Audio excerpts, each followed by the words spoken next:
நேற்று நடைபெற்ற புதுவை சட்டமன்ற தேர்தலில் வாக்கு சதவீதம் கிட்டத்தட்ட 90% பதிவாயிருக்கு. இதுதான் புதுவை சட்டமன்ற தேர்தலையே இதுதான் அதிகம். இதுக்கு காரணம் யார் தெரியுமா? நம்ம ஜனநாயகம் தான். ஜனநாயகனுடைய எஃபெக்ட்னு சொல்லலாம், விஜய் எஃபெக்ட்னு சொல்லலாம். இந்த பிஜேபிக்கு திமுகவுக்கு காசு கொடுத்தா தான் வாக்கு கிடைக்கும். இவங்க பேசினாலே வாக்கு கிடைக்கும். கிட்டத்தட்ட எத்தனை சதவீதம் வாங்கி அதிகமாக கிடச்சிருக்கு பாருங்கள்.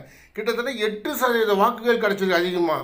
8% எப்படின்னா, போன தடவை 82%, 2021 தேர்தலில் 82%, இப்போ 90% கிடச்சிருக்கு.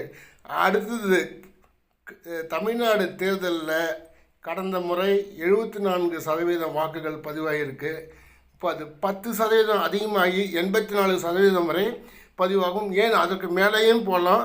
இதுக்கு பேர் விஜய் எஃபெக்ட், அதாவது ஜனநாயகன் எஃபெக்ட்னு சொல்லலாம். இந்த திமுக, இந்த பிஜேபி, அப்புறம் அதிமுக இவங்களுக்குன்னா என்ன, காசு கொடுத்தா தான் வாக்கு கிடைக்கும்.